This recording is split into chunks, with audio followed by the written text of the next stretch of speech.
Welcome to Crossroads. I'm your host, Joshua Philipp. Today we have with us Tammy Nichols. She's a representative in Idaho, here to talk to us about the government encroachment of education and how the government's trying to take over raising our kids. What the heck? Anyways. I know, who would thought, huh? Tammy, thank you so great much to have for you having on. me. Thank you. And so we had a bit of a conversation off camera, and you were telling me some pretty shocking things on what's happening to I'd say, without the knowledge of many of us in terms of government trying to take over the raising of kids and how the public education system is turning into something different than what it used to be. Oh, exactly. It's pretty surprising. It's pretty shocking, really, because we always have thought that the parents raise the kids, right? That's how it's supposed to work. And you send them to school, but they're your kids, and you're teaching them the ideologies and the values and beliefs that you want to. But that's completely changing because we have government involvement now. Many states adopted Common Core, and many states have put their own label on it, but it's still the federal adoption of Common Core. And what we're seeing is that there's just more and more government intrusion coming into the system. We see that with sex education. We see that with laptops because of surveys and information through data and data backpacks that each of the kids have now. And so we're just seeing more happening.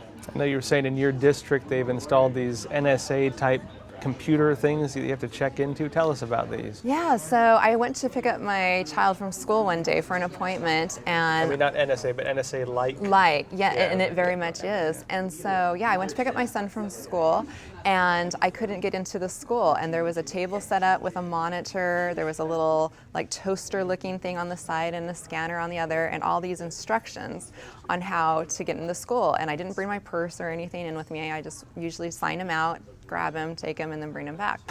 And I couldn't get in. And so there was a button, so I pushed the button, and someone came on the intercom and said, okay, what do you need? And I said, well, I'm here to pick up my son. And they said, okay, you need to take your ID and put it into the toaster to your left.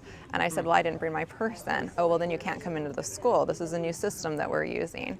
And so I started looking around, and lo and behold, that's what they want to do. So when I brought my son back, one of the IT guys was there. So I started asking him questions about this. And he basically told me that you put your ID in, and there's 6 or 7 U.S. government-approved IDs that you can use, even a concealed weapons permit, things along those lines.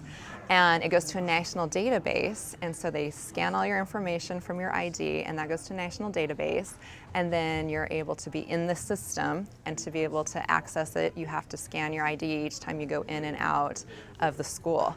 And so unless you have a government ID, you can't get into the school anymore, which was really interesting. And I asked, why were we implementing the system? Because for me, I was thinking it must be to protect the kids from gunmen or something along those lines. And they told me it was for pedophiles. And I'm thinking, okay, how does that work? Because we already have a law on the books that pedophiles can't come within a certain distance if they, are on the list of a school. And is this a problem in my district? Because I wasn't aware of it. No one's told me anything about it. And the IT guy said, well, I don't know, but that's what they've told us. So I thought that was really interesting. And a side note with that is, so now we have to have some form of government ID to get our kids out of the school or to be able to access the school, but we don't for voting. So it was kind of an interesting contradiction there. Yeah, and I'm sure most parents would agree that they don't want pedophiles going to the school. Sure, absolutely. But of course, there's already laws on the books preventing that. Exactly. So why do they need to make a new thing that requires you to have a government ID to pick up your kids from school? Exactly. And I stood there and watched people, use this system, and you could just tell that they were not happy with this whatsoever. The UPS guy came in to make a delivery, and he had to go through the process too.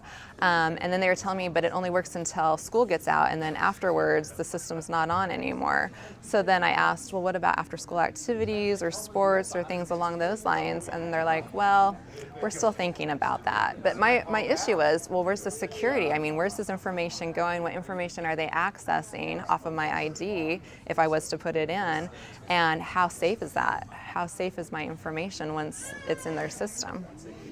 Interesting. And I understand there's even some schools having fingerprint scanners and things like this. Yeah. There's for the students, right? For the students, even for getting their lunches. of some sort, yeah, to scan them in and out of school for their lunches.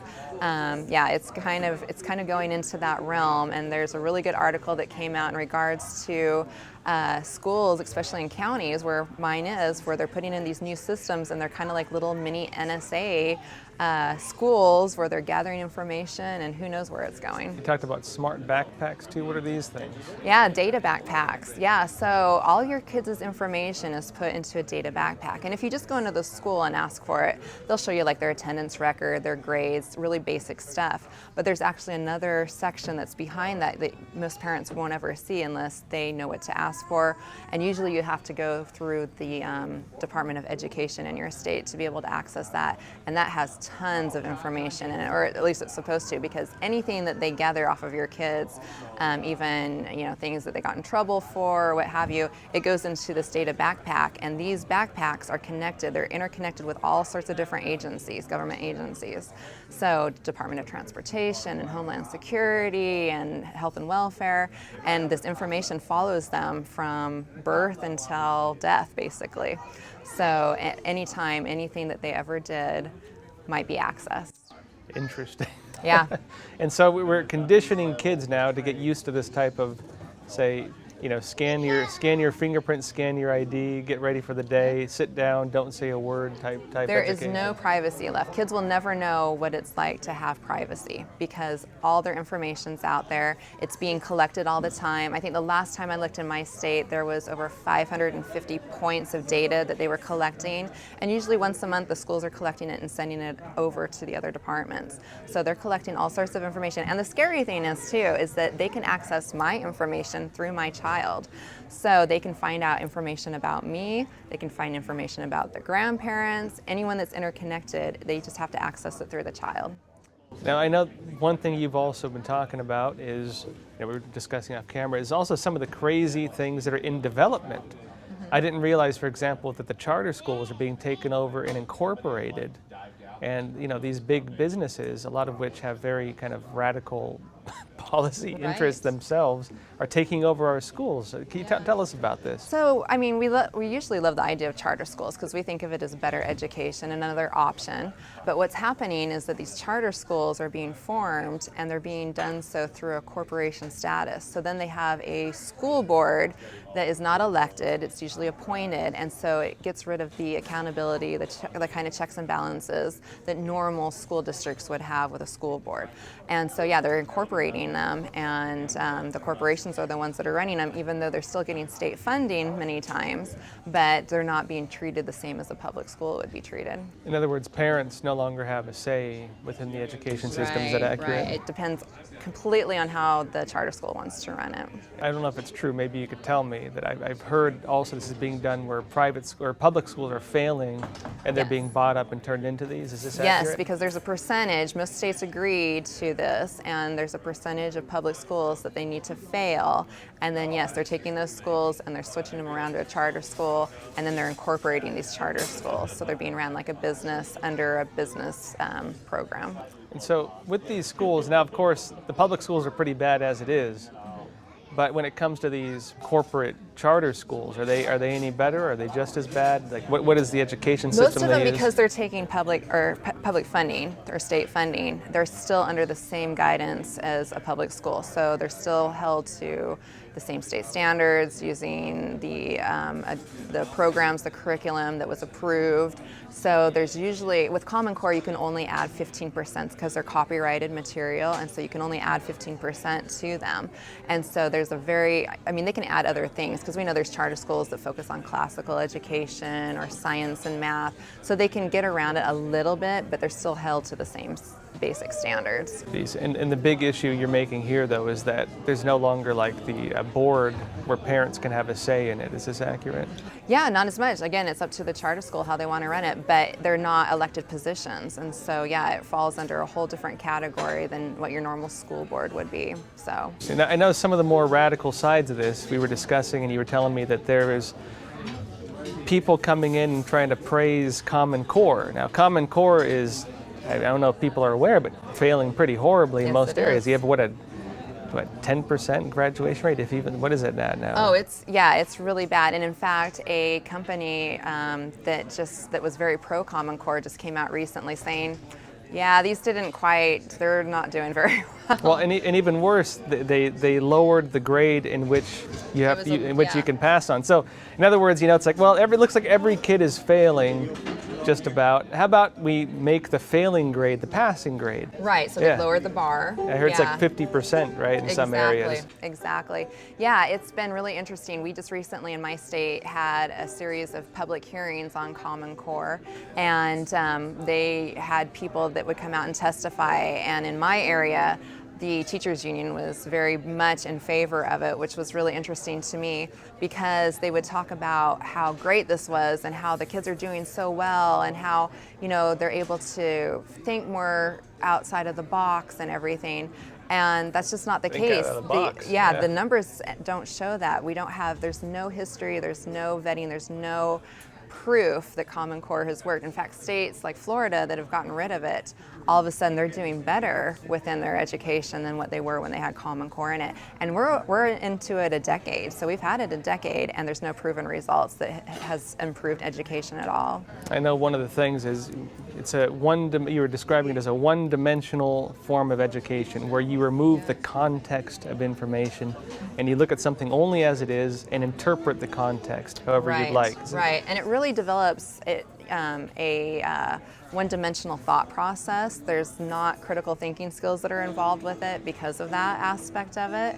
And so, the kids don't learn how to critically think as well. They have to interpret texts that are actually really above their comprehension level to begin with. In fact, when my daughter was in 3rd grade, they wanted them to write a thesis paper, a full-fledged thesis paper with the same exact outline as a high school student would have to do. Most high schoolers don't even understand how to write a proper thesis paper, and yet they're wanting 3rd graders to do the same thing. So there's many, many problems with Common Core. Our teachers are being indoctrinated when they go through the system to become a teacher that this is the way to do it, and now they believe that they can't teach without it, and that's really sad because that's part of the love of being able to teach and to learn, is to be able to be creative and to bring in other ideas and concepts that you originally wouldn't, and to develop it to the needs of your students. But now we're in a one-size-fits-all approach where it's teach to the test and the kids have to do things a certain way and there's no other way around it.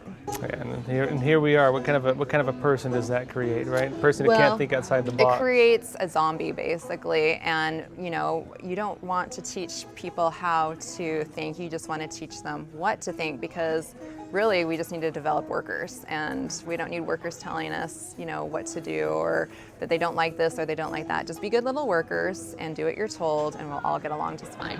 Great. Tammy, where can people find more about your work? So you can find me on social media under Nichols for Idaho, and I'm on Instagram and Facebook and Twitter that way, and I'll be in session January through March, so you can always find me at the Capitol. Great. Again, pleasure having you on. Thank you. Again, Appreciate it. Great. Thank you. Everyone, please remember to like and subscribe. See you next time.